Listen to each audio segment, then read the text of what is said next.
So a few moments of your time, if you guys would like to win this awesome, brand new, never used Bell MX9 MIPS in the cool 7 colorway, all you got to do is subscribe, and in 1 or 2 weeks time, I'm going to pick one of the subscribers and notify you and send it to you free of charge. What's up, guys? Day 2 Tasmania Hardline is a wrap quite a few hours ago, but watching Moi Moi TV, best in the game. What else to say?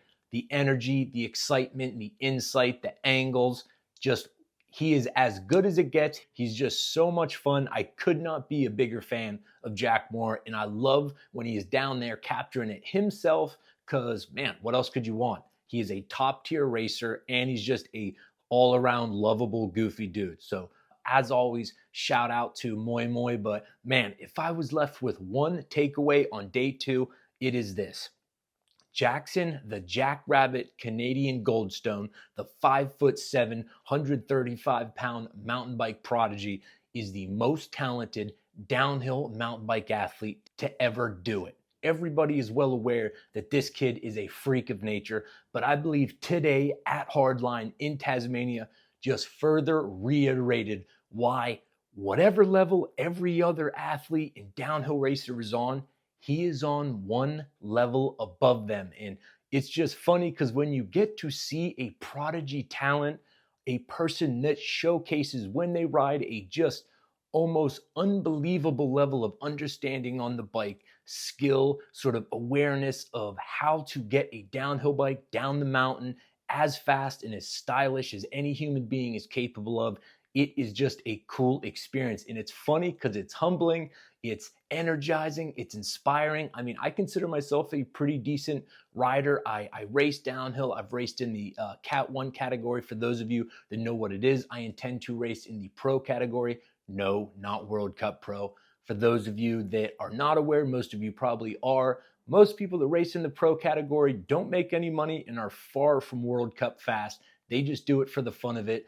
But I'm only stating that because it just honestly makes me crack up how many levels Jackson Goldstone is better than myself and pretty much everybody else on the planet. Now, I'm a far cry from even qualifying for a World Cup, and it just makes me laugh because I could ride and race for the next 100 years and not even be within 100 levels of wherever Jackson Goldstone is at. And honestly, I'm not sure there's anybody else on the level that Jackson is at. And do I think Jackson Goldstone could realistically win Red Bull Rampage? I absolutely do.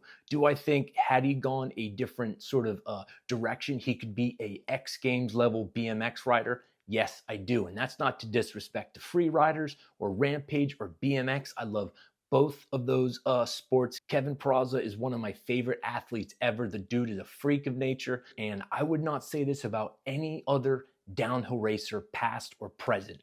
I'm saying it, and I'm not even saying it as just a fanboy of Jackson, even though I am a fan. I'm saying this as a fan of the sport, a racer myself.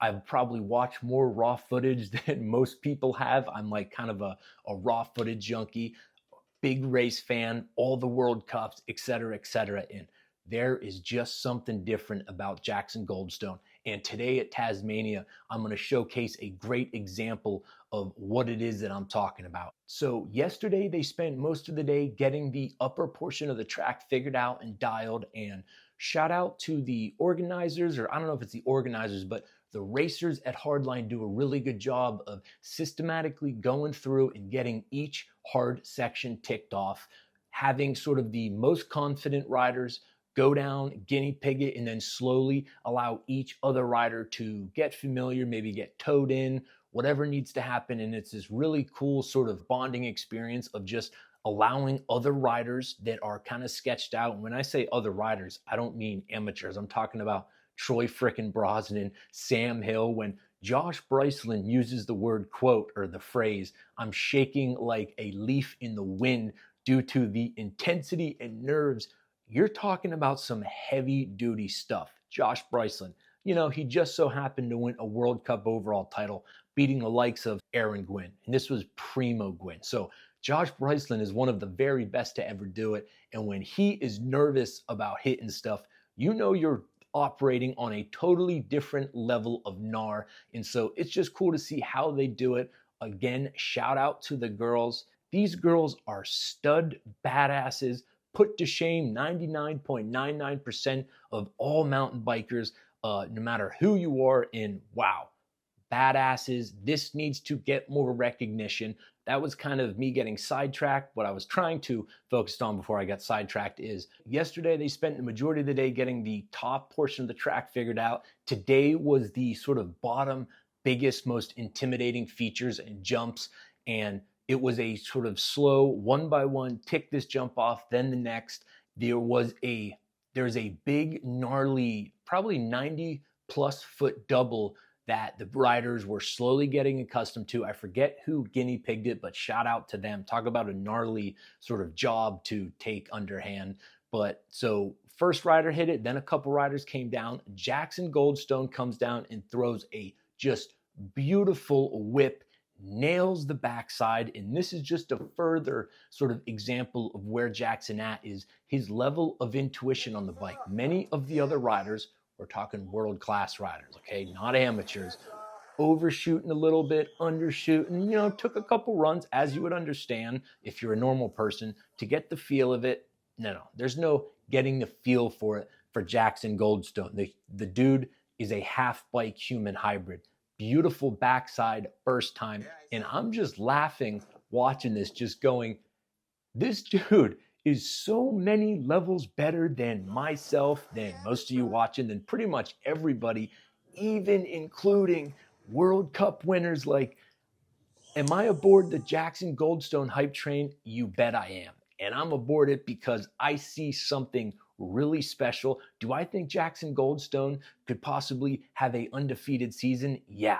You're talking about a dude that in his rookie season, after going in and out of the hospital, won 2 races, the last of which was a 5+ second win at Mount St. Anne. 2 races he flatted in. So when you look at his win ratio to the runs he was actually able to successfully complete, this dude is a freak of nature. Loic Bruni, and I love Loic Bruni, you better come prepared because Jackson Goldstone is looking saucy. He is coming to play this World Cup season, and you better be ready for battle because he is coming to take the crown. He doesn't want anybody stealing the thunder. Make no mistake. He's one of the nicest guys in the pit, Jackson Goldstone and Loic Bruni. Just the sport in general is full of nice guys. This dude wants to crush his competitors. He doesn't want to beat them by a second. He wants to beat them by 5 seconds. He wants to just stomp these dudes. And the problem with all his competitors, he's got the skill to do it. I think Jackson Goldstone is going to just clown these dudes in the final. It doesn't mean it will happen. Downhill is such a fine margin sport that one botch turn and it's over. But based on what I'm seeing, Jackson Goldstone is returning to take the crown and to take it emphatically. The footage just demonstrates itself. We need a different track for Jackson. This track, I feel, is challenging every athlete out there except Jackson Goldstone. We need 200-foot doubles for Jackson. The dude is just, it's so funny because he's just this small, totally unassuming, he looks like he's 10 years old. I mean, he really does have a baby face. And he just is a different animal on the bike. Most talented downhill racer to ever do it. I don't know if you guys are aware, his double backflip, like when he was maybe 14, dirt to dirt, could probably triple backflip. Like, it's so exciting. And it only gets more exciting when you imagine, I don't think we're seeing the best of Jackson Goldstone. He's not even in his athletic prime yet. If you factor in, I think typically you really hit your athletic prime in like 23, 24. I know it's not like a hard and fast rule, but if you imagine his fitness and his physicality is theoretically only going to improve, the Omri Pirons of the world, the Loic Brunis, the Loris Vergier, the Lockie Stevens, although he's another rider I got to do a video. You better be worried because this dude is a once in a very long time prodigy. And man, I believe we're going to see win percentages that we haven't seen since Gwyn, and it wouldn't shock me if he surpasses it. So I am aboard the Jackson Goldstone hype train. I might be leading the hype train, and I'm just leading it as a first and foremost fan of downhill, but based on what I'm seeing and is just personality, a fan of Jackson Goldstone. Let's do it. The Jackrabbit Canadian super stud. He's gonna smash these dudes. And I, for one, I don't know about you guys, am excited to see it. And I love everybody there. Ronan, Troy Brosnan, Sam Hill, Josh Bryceland. Just shout out to Sam Hill and Josh Bryceland. Seeing their faces riding downhill makes me a happy man. I couldn't care what result they get. I so couldn't care what result they get. If they are there riding, I am stoked. Sam Hill is the coolest to ever ride a downhill bike, period, done, end of story. Not even a question. Regardless of that, it's awesome, but today is coming up Jackson Goldstone. He is the man.